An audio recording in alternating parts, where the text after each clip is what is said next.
ao Senhor, aos irmãos aqui no templo e aos irmãos também em casa, que estão acompanhando pela internet. Vamos dar início ao nosso culto de doutrina e oração, orando. Eu peço que os irmãos aqui se coloquem de pé e peço para que o nosso irmão Evilásio faça essa oração. Oremos. Senhor, obrigado por mais esse dia que o Senhor tem nos dado, obrigado porque viemos à Tua casa aqui, Senhor, para Te adorar, exaltar o Teu nome e aprender da Tua palavra. Obrigado por cada irmão que está aqui, obrigado por cada vida, Senhor, que está assistindo esse culto em casa. Ó Deus, o Senhor possa estar abençoando a cada um deles, protegendo, guardando, livrando do perigo e do mal. Obrigado por todos, Senhor, membros dessa igreja, os que não são, os visitantes. Ó Deus, o Senhor possa estar abençoando a cada um deles, Senhor, nos seus afazeres, no seu dia a dia, e obrigado por tudo que o Senhor tem feito por nós, até aqui o Senhor tem nos ajudado. Fica conosco e fala aos nossos corações essa noite, em nome de Jesus. Amém. Amém. Ainda em pé, queridos irmãos, abra sua Bíblia no Salmo 81. Salmo 81.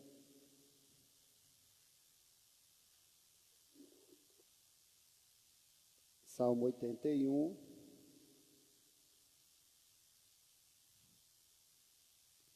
Vamos ler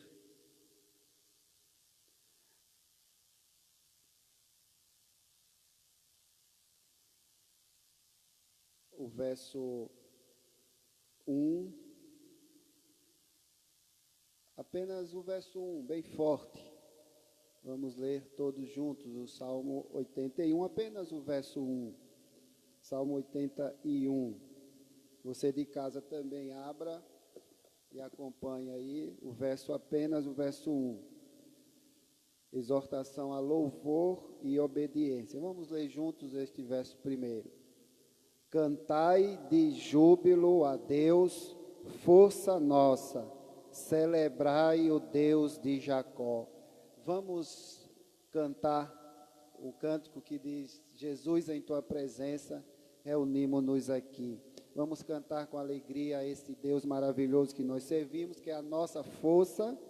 Vamos celebrar Ele, que é o nosso Deus.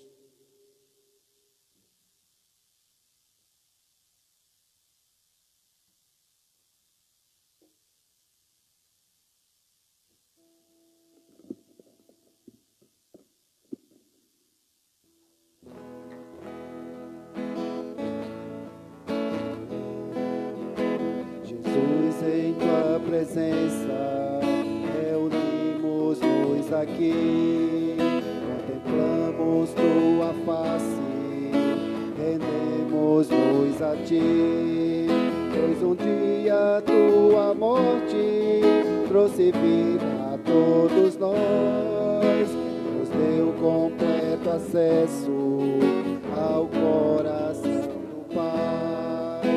Jesus, em tua presença, reunimos-nos aqui, contemplamos tua face, rendemos-nos a ti, pois um dia tua morte trouxe vida a todos nós, nos deu completo acesso ao coração do Pai. O véu que separava já não separa mais, a luz que outrora apagada agora brilha e cada dia brilha mais, só pra te adorar e fazer teu nome grande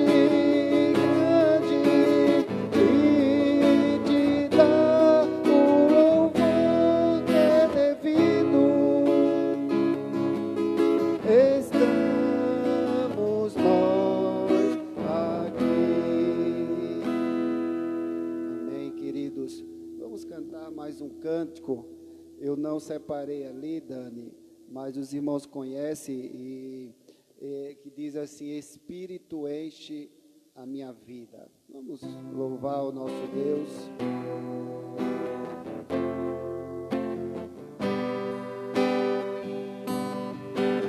Espírito,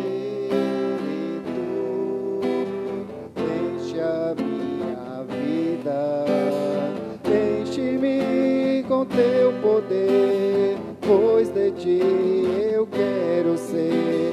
Espírito, enche o meu ser. Mais uma vez.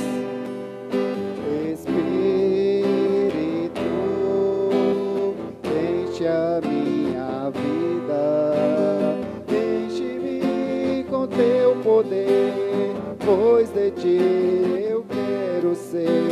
Espírito, enche o meu ser.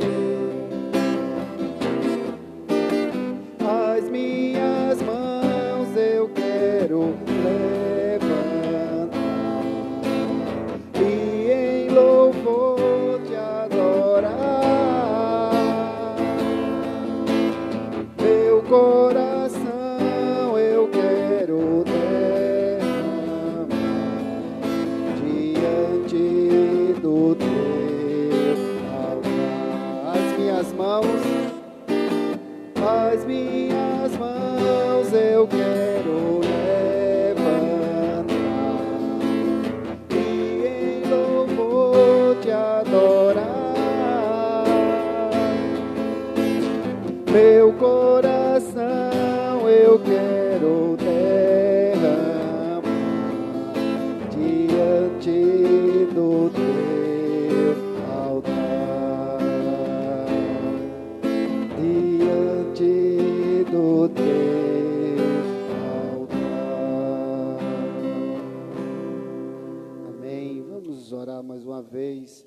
Eu peço a nossa irmã Vanilza que ore neste momento, pedindo a Deus perdão pelos nossos pecados, pelas nossas faltas, e que Ele ilumine, através do Seu Espírito Santo, a nossa mente, aos irmãos e às irmãs de casa, para o estudo de Sua Santa Palavra. Oremos. Senhor amado, Senhor querido, muito obrigado por esse dia, obrigada por termos mais uma vez a oportunidade de estarmos juntos, te louvando, entoando o teu santo nome, ó Deus.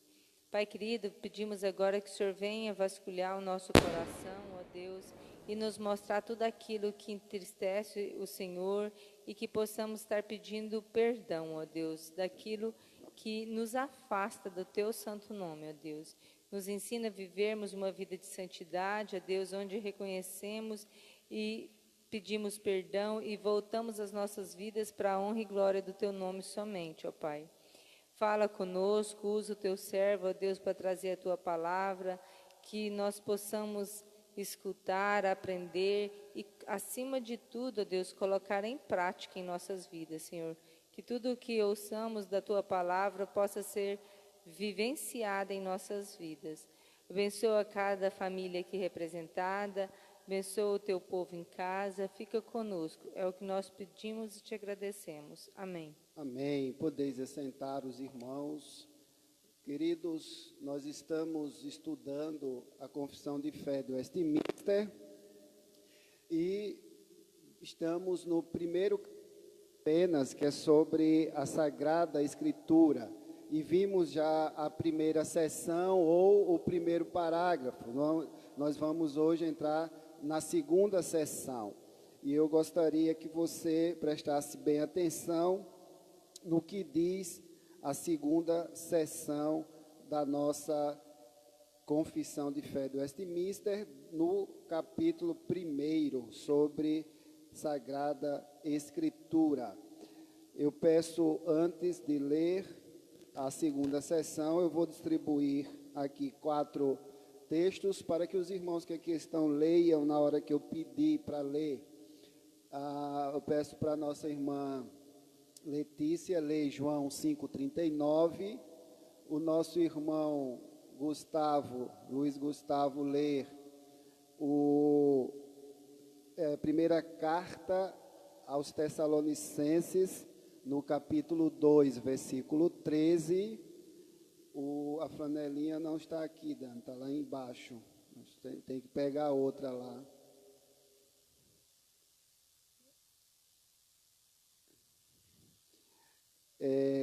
1 Tessalonicenses 2,13, o nosso irmão Luiz Gustavo, o nosso irmão Samuel, 2 Timóteo 3,16, e a nossa irmã Vanilza, 2 Pedro 1,21, e o nosso irmão Vilásio, Romanos 10,17, por último. Então, assim, quando eu pedir, estes irmãos lerão estes versículos, você de casa também pode acompanhar.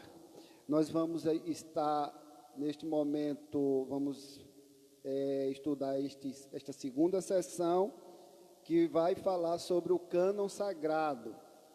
Procurarei ser breve, porque é um assunto, né, de mais informação, não quero ser assim cansativo aos irmãos.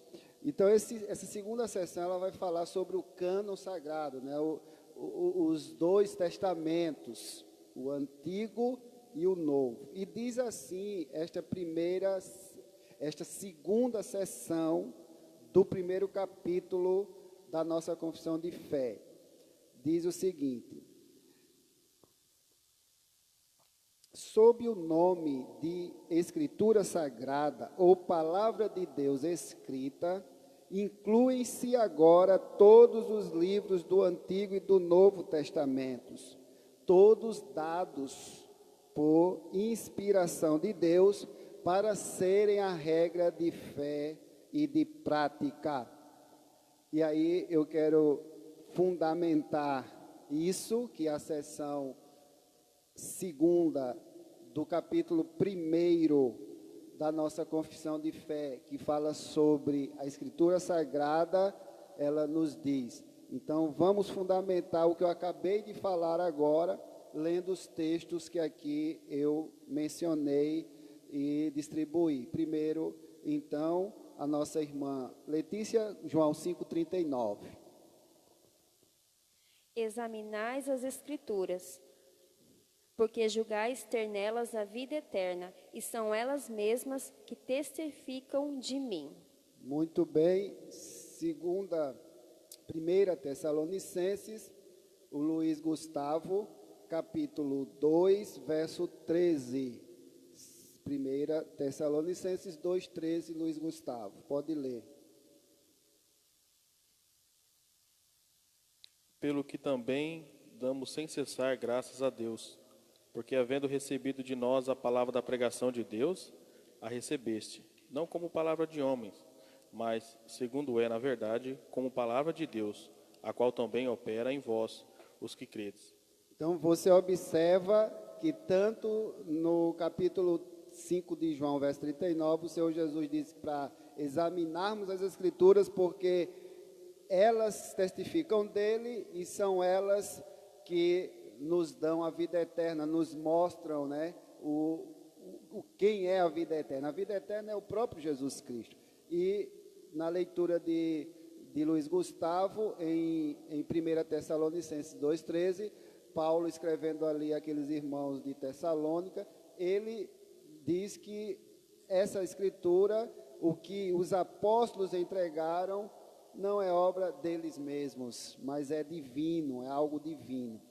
Vamos fundamentar com mais dois textos aqui, 2 Timóteo 3,16, nosso irmão Samuel. Toda a Escritura é inspirada por Deus e útil para o ensino, para a repreensão, para a correção, para a educação na justiça. Então, toda a Escritura, ela é inspirada por Deus. Toda. O autor é Deus. Ela é obra divina. E os homens são instrumentos em suas mãos, conforme eu peço agora para a nossa irmã Vanilza ler 2 Pedro 1:21. Porque nunca jamais qualquer profecia foi dada por vontade humana. Entretanto, homens santos falaram da parte de Deus, movidos pelo Espírito Santo. Então veja que esta palavra, a Bíblia, ela é divina, o autor é Deus, conforme vimos que toda a Escritura é inspirada por Deus, em 2 Timóteo 3,16, que o nosso irmão Samuel leu, e 2 Pedro 1,21, a nossa irmã Vanilza leu, que nenhuma profecia foi dada por homens, mas sim homens santos, homens inspirados por Deus, escreveram, foram instrumentos. Então você observa aí Deus usando o ser humano como instrumento para escrever aquilo que é divino, que ele mesmo inspirou, movidos pelo Espírito Santo de Deus. Eu quero aqui trazer, antes do Evilásio ler, em Romanos 10:17, que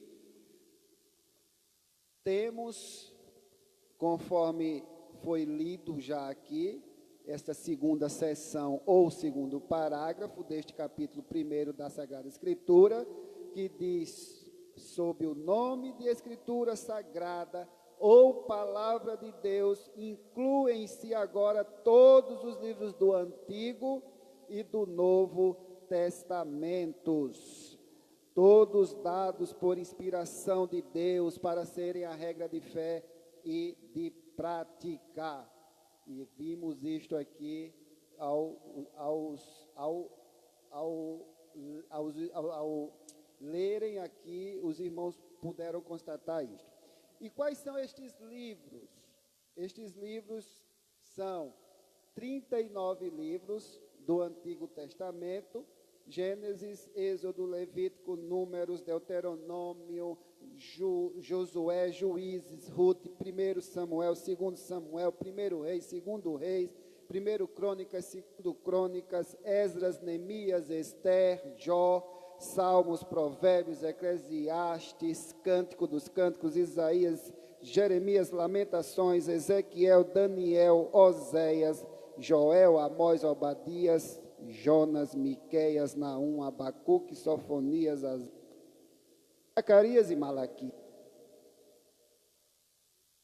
Antigo Testamento. Do Novo Testamento nós temos Mateus, Marcos, Lucas e João, Atos, Romanos, 1 Coríntios, 2 Coríntios, Gálatas, Efésios, Filipenses, Colossenses, 1 Tessalonicenses, 2 Tessalonicenses, ou segunda carta, né, de Paulo aos Tessalonicenses, primeira carta de Paulo a Timóteo, segunda carta de Paulo a Timóteo, Tito, Filemon, Hebreus, Tiago, primeira carta de Pedro, segunda carta de Pedro, primeira carta de João, segunda e terceira carta de João, Judas e Apocalipse. São esses os 66 livros.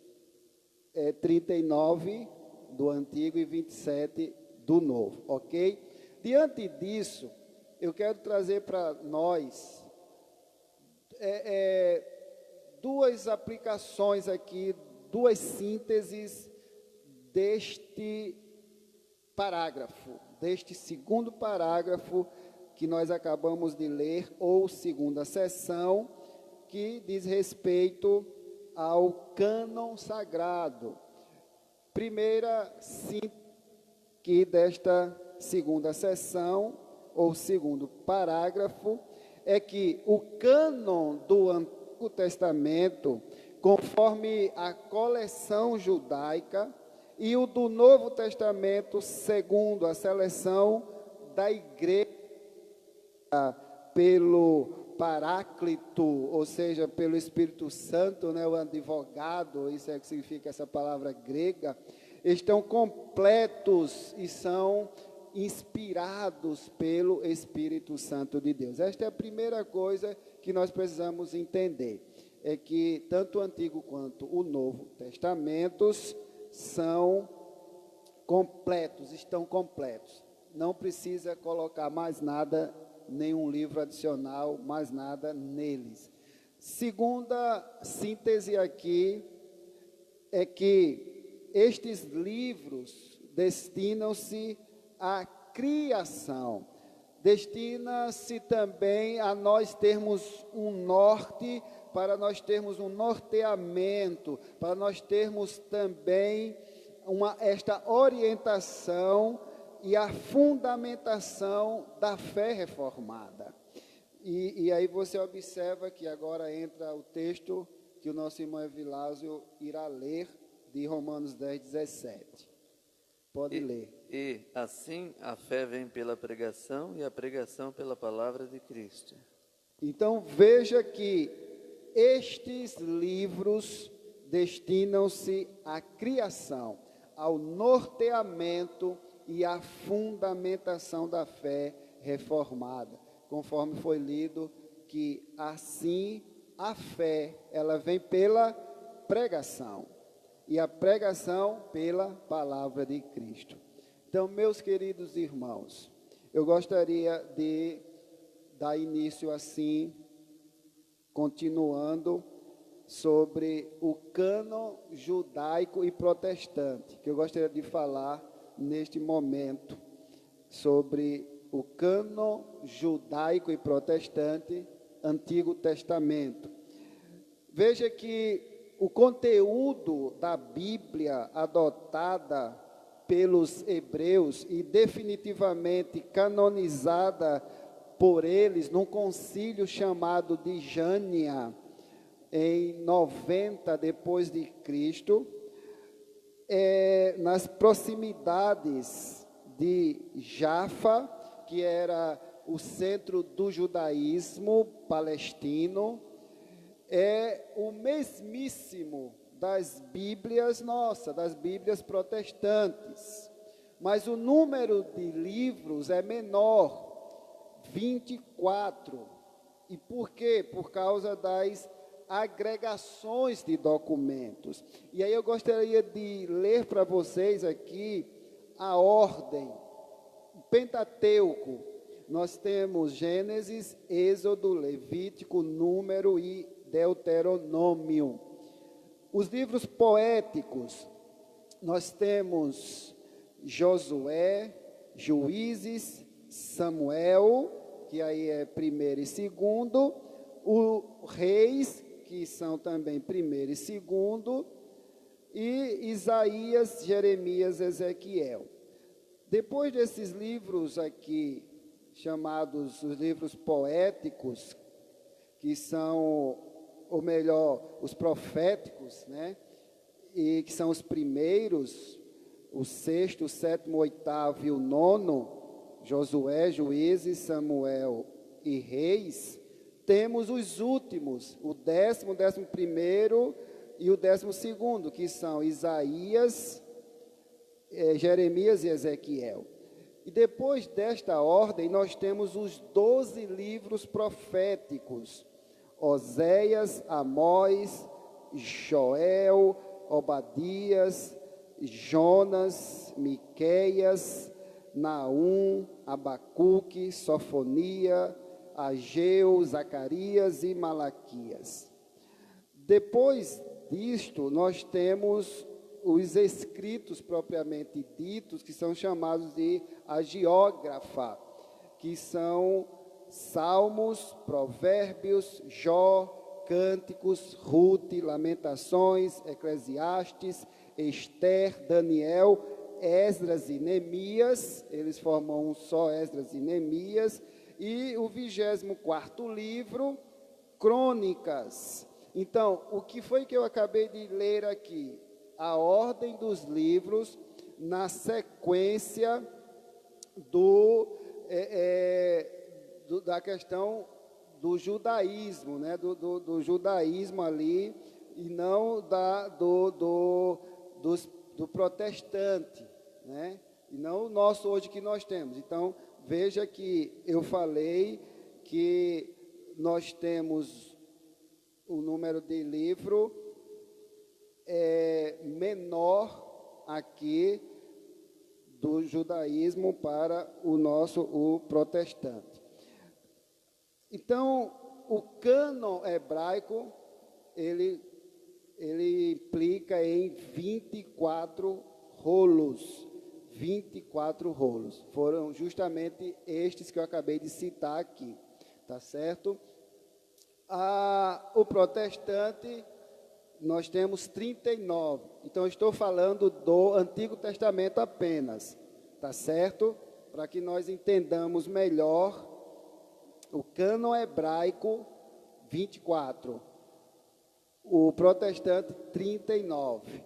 Mas, se você observar, vemos aqui, ele não divide 1º e 2º Samuel, ele não divide 1º e 2º Reis, ele não divide, por exemplo, aqui que eu falei, Esdras e Neemias, que formam um só. Crônicas, ele não faz essa divisão de 1º e 2º. Então, a diferença está justamente aí. 1, 2, 3, 4, 5, 6, 7, né? 24 para 24 rolos, né? Para o nosso 39. Então, veja que o cânon aqui hebraico e o do protestantismo, eles são essencialmente os mesmos, mas historicamente autoritativos por serem usados pelos dois povos de Deus, o da antiga aliança e o da nova aliança, ok? Então, o cânon do Novo Testamento resultou de uma triagem intuitiva e também comparativa da igreja primitiva, que, iluminada pelo Espírito Santo, ela foi eliminando todos os escritos que iam aparecendo. Alguns, inclusive, para vocês terem ideia, usurpando a autoridade apostólica, até permanecerem os que temos hoje. Então, veja que foi feita uma eliminação de alguns escritos durante toda esta era aqui da igreja primitiva, que foi iluminada ali pelo Espírito Santo, eliminando os escritos que iam aparecendo, que até colocando em jogo, em xeque ali, né, a autoridade das Sagradas Escrituras, a autoridade apostólica, inclusive. Então, veja que o próprio Deus, irmãos, ele se encarregou para que o homem não colocasse algo que não fosse dele mesmo. É por isso que nós cremos que esta é a palavra de Deus, que o próprio Deus preservou esta palavra, usando homens, de fato, iluminados por Ele, inspirados por Ele. Então, as bases em que se fundamentava a escolha de alguns documentos e a rejeição de outros foram, na verdade, três critérios essenciais para... Você pode perguntar como era o critério para ver se esse livro ou esse outro é inspirado por Deus ou não. Então, são três: a cristocentridade, a biblicidade e a apostolicidade. O que é isso? A cristocentridade implica, de fato, o Cristo encarnado. Ele é o Senhor eleito e cabeça da igreja, o eleito de Deus, que escolheu os eleitos, o seu povo, e ele é o cabeça desse povo. Então, isso fala sobre isso.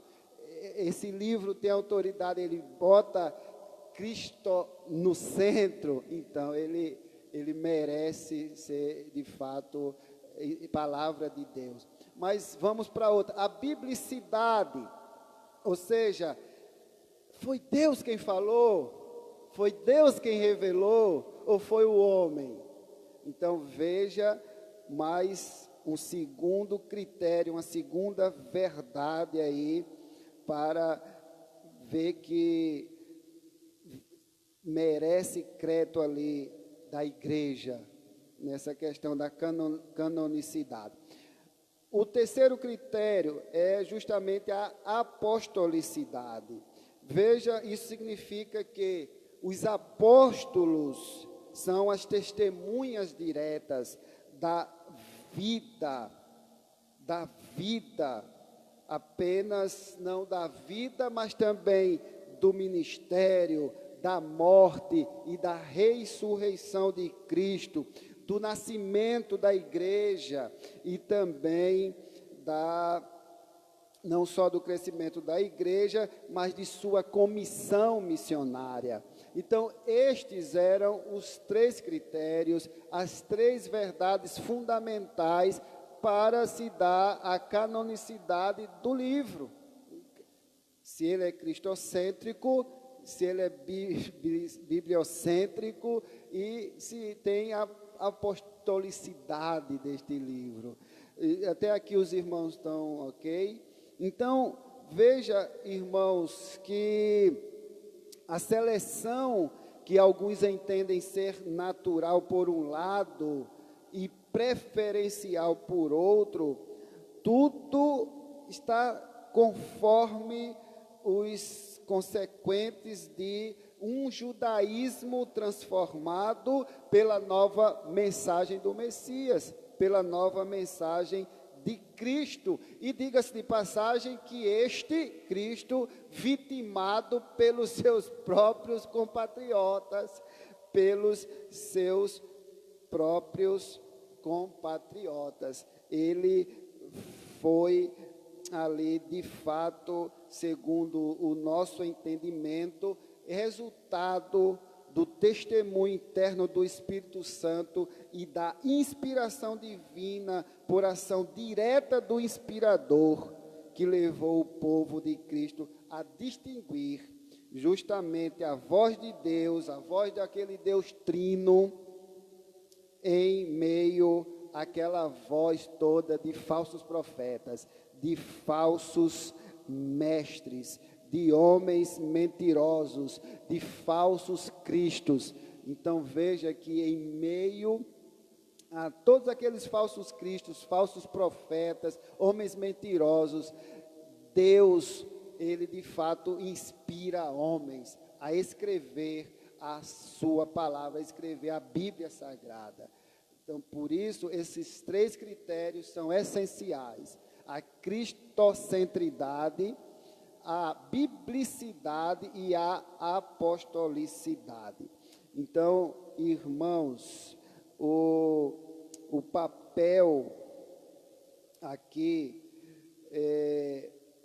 temos somente de aceitar a palavra de Deus como inspiração divina, porque Deus, de fato, ele inspirou os escritores neotestamentários e dirigiu os registros. Foi ele mesmo quem fez, foi ele quem iluminou a igreja, foi ele quem iluminou os crentes para distingui-los, para aceitá-los e para divulgá-los.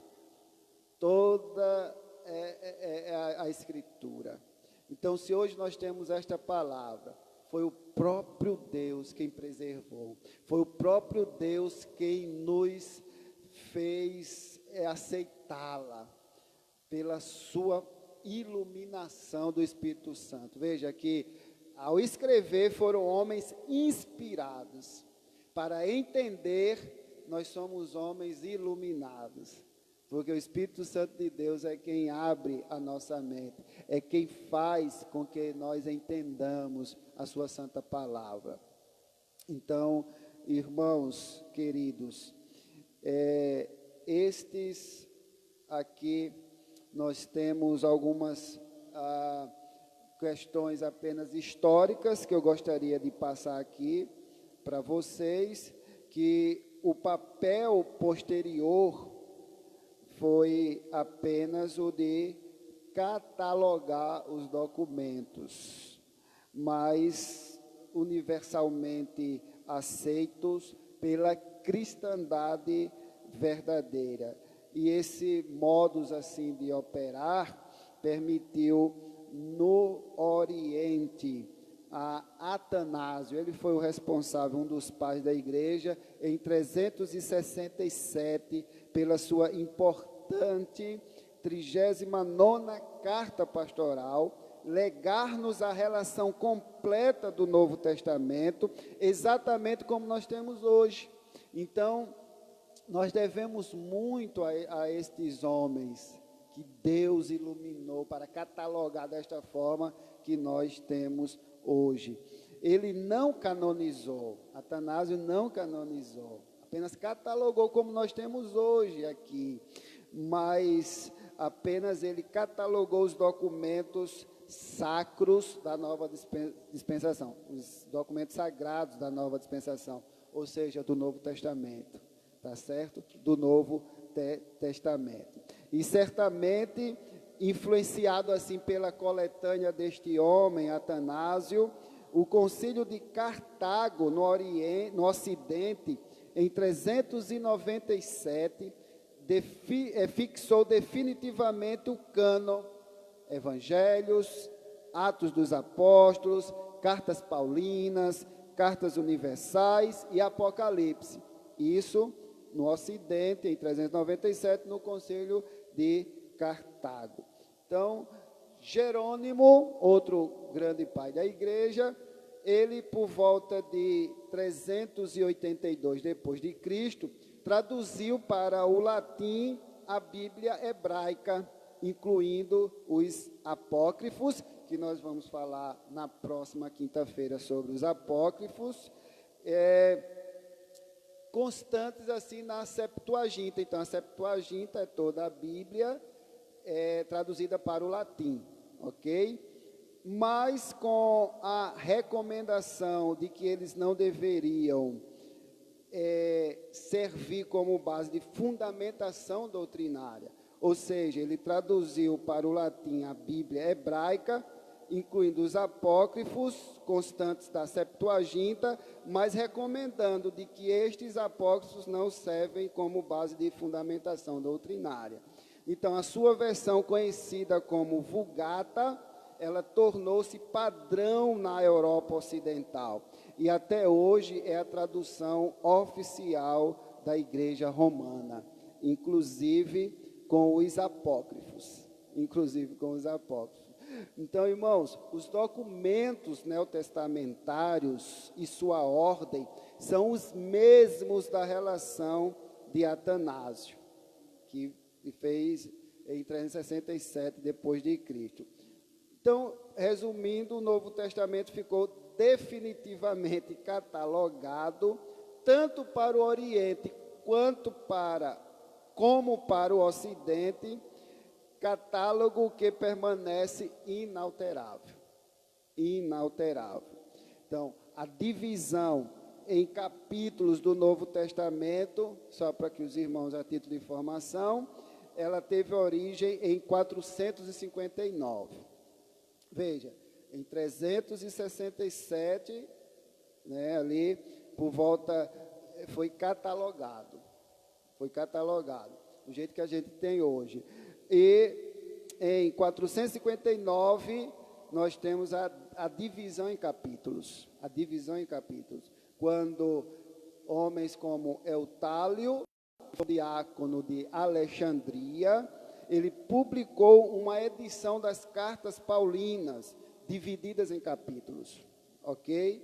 Eutálio, a partir deste homem aí, Eutálio, diácono de Alexandria, em 459, quando publicou uma das cartas paulinas, divididas ali em capítulos. Mas a atual forma capitular dos escritos sacros, bem como a inserção de versículos, isto para quê? Para facilitar a leitura, e a leitura assim recitativa e responsiva, bem como a identificação rápida, das citações e de memorizações de trechos isolados, têm sido atribuídos, respectivamente, a Estevão Langton, falecido em 1228, e a Roberto Stephens, em 1551. Então, capítulos e versículos não fazem parte não fazem parte dos textos originais, tá certo? Não temos esta divisão nos originais, mas são necessários, até mesmo didaticamente, eles são imprescindíveis, né? Eles são imprescindíveis. Já pensou se não tem nada? Vamos abrir em Gênesis, mas não tem capítulo, não tem versículo, né? Vamos ler o que parte, de onde? Para facilitar didaticamente, tá bom, irmãos?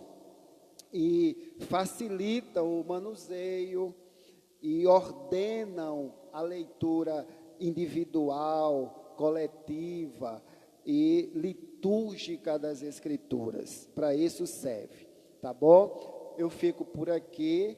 Então, às vezes, são informações, às vezes, chatas, né? Assim, só números, enfim, mas é necessário para que as irmãs e os irmãos entendam que hoje, como temos a Bíblia, ocorreu a partir destes homens aí, como Atanásio, Jerônimo, Eutálio e Estevão, Langton e Roberto Stephens, ok? Só porque os irmãos sabem, tanto o catalogar como as divisões de capítulos e versículos, ok? Vamos ficar por aqui. Na próxima quinta, nós vamos focar na terceira sessão, onde a terceira sessão do capítulo 1 vai falar justamente sobre os livros geralmente chamados apócrifos,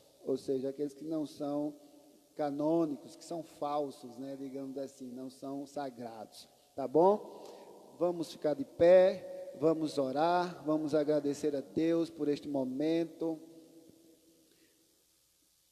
Eu peço que a nossa irmã Letícia faça esta oração, encerrando assim o trabalho, o culto de doutrina nesta noite, e orando pela irmã Isilda, que está na UTI, por demais irmãos e irmãs que estejam enfermos também, pelo nosso país, né, pelas eleições, pela nossa igreja. Eu peço então que a irmã Letícia ore neste momento, e após a oração impetrarei a bênção apostólica. Querido Deus, amado Pai, nós te louvamos, ó Deus, por este momento que estivemos aqui na tua casa, meu Pai. Como é bom termos essa liberdade de retornar à tua casa, de ouvir a tua palavra, de poder guardar, meditar e praticar no nosso dia a dia, ó Pai. Obrigada também por estarmos em comunhão com os irmãos. Sabemos que isso nos fortalece, nos traz alegria, ó Pai. Neste momento também queremos estar colocando, meu Pai, a vida da nossa irmã Exilda, que está internada na UTI lá em São Paulo. Tu sabes todas as enfermidades que ela tem passado, mas nós clamamos, ó Pai, pela tua cura, que o Senhor coloque a tua mão sobre ela, que o Senhor use aqueles médicos que estão à volta dela, abençoe os medicamentos, meu Pai, que ela venha ficar boa, que ela possa retornar à tua casa para juntos estarmos louvando ao Senhor, ó Pai. Pedimos também pela Pati, que passou por uma cirurgia no dia de hoje, meu Pai, que o Senhor possa estar abençoando a recuperação. Ela vai ter que ficar um bom tempo paradinha, que o Senhor também esteja com ela neste momento de repouso, meu Pai, abençoando em tudo que ela precisa, ó Pai, que possamos estar ali também juntamente com ela, amparando no que for preciso, ó Pai amado. Pedimos, ó Deus, também por este ano de eleição, pelos candidatos que estão aí, meu Pai, que o Senhor possa estar nos direcionando na escolha da pessoa correta, e que a pessoa escolhida seja realmente uma pessoa que seja do teu querer, meu Pai, uma pessoa honesta, uma pessoa que possa fazer algo pelo teu povo que tanto precisa, ó Pai. Clamamos por essa pandemia também, meu Pai, que creio que está um pouco abafado por conta das eleições, mas ainda o vírus existe, meu Pai, ainda precisamos nos cuidar, e nós clamamos para aquelas pessoas que hoje estão enfermas com Covid, por todo o Brasil, por todo o planeta, meu Pai, ainda há pessoas, ainda há outros países que estão tendo a segunda onda, ó Pai. Nós clamamos pela tua misericórdia, meu Pai, que o Senhor tenha misericórdia, que no tempo oportuno, determinado pelo Senhor, que isso venha cessar, que as pessoas possam ser curadas, ó Pai, que sejam minimizadas as mortes, ó Pai, e aqueles que hoje choram, que o Senhor possa estar consolando, meu Pai. Abençoa também a confecção da vacina, que o Senhor possa estar colocando a tua mão, dando sabedoria, inteligência aos pesquisadores, aos cientistas, ó Pai, e que o quanto antes essa vacina possa chegar a todo o povo que tanto precisa, ó Pai. Obrigado, Senhor, pois nós podemos colocar todas as nossas petições diante do Senhor, sabendo que o Senhor nos escuta, meu Pai, que os seus olhos estão atentos para nós, os seus ouvidos, ó Pai, para nos ouvir, que nós possamos a cada dia descansar no Senhor, depositar em Ti todas as nossas ansiedades, sabendo que é o Senhor que cuida de nós, ó Pai, que o Senhor proverá todas as coisas.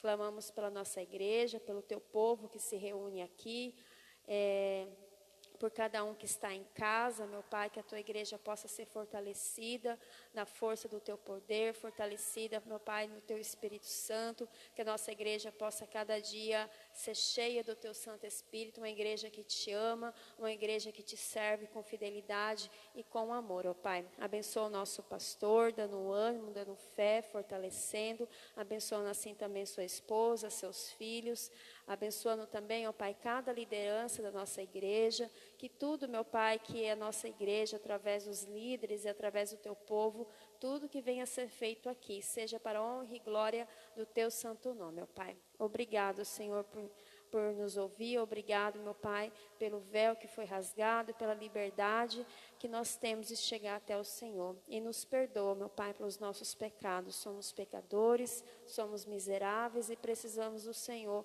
dia após dia, ó Pai. É no nome de Jesus que nós oramos e agradecemos. Amém. Amém. Recebeis a bênção. Que a graça do nosso Senhor e Salvador Jesus Cristo, com o amor de Deus, o nosso eterno e misericordioso Pai, que a comunhão e as consolações do Espírito Santo seja conosco hoje e sempre. Amém. Irmãos, Deus abençoe a todos, aos irmãos que estão aqui, aos irmãos da internet que estão assistindo em casa, participando. Tenham uma noite de sono tranquila e queremos dizer que amanhã, né, Letícia, aqui estaremos com a Campa Dentro com os adolescentes, a partir das 7h30 da noite. Deus continue abençoando a vida da irmã Letícia e do seu esposo Eduardo, seu filho Anthony, e também a Letícia, e oramos já por ela, né? Ela aniversariou agora, segunda-feira, dia 19. Deus abençoe grandemente a vida dela. Dia 29 será a nossa irmã Mônica. Então, amanhã teremos a Campa Dentro. Domingo, pela manhã às 10 horas, Escola Bíblica, e à noite às 19 horas, nosso culto de adoração ao nosso Deus. Uma boa noite a todos e até domingo, se Deus assim nos permitir.